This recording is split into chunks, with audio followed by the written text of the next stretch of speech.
Okay, guys, I probably should have mentioned this in the Desmos one, but I thought I'd make another video, and that's okay. From all of those forms of a quadratic, there are certain things we want to find. From a graph, they're all the same because it doesn't matter what form it's in, the graph is the same. So I'll point them out here, and then each time we focus on one of these forms, we're going to focus on how to find these things. The first one is the x-intercepts. The x-intercepts are where our graph crosses the x-axis. There's the x-axis. In this case, they happen to be 2 and 6. Okay. The next thing is the axis of symmetry. The axis of symmetry is a line that cuts our parabola in half.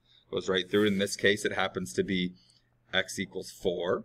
We have roots at 6, or x-intercepts at 6 and 2. Okay. We need to be able to find the vertex. The vertex is the very bottom or the very top of our parabola.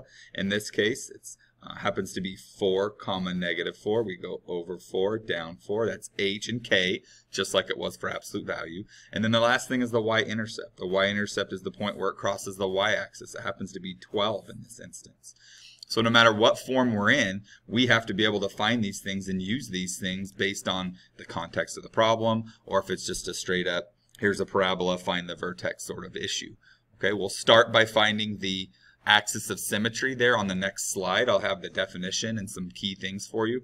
The first thing to note there, the axis of symmetry will always be halfway between the roots. So if we can find these two roots, we can, or these two x-intercepts, we can find the halfway point between them by adding them and divide by 2.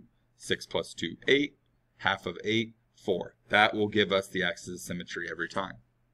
Okay, check out the next slide. Moving on.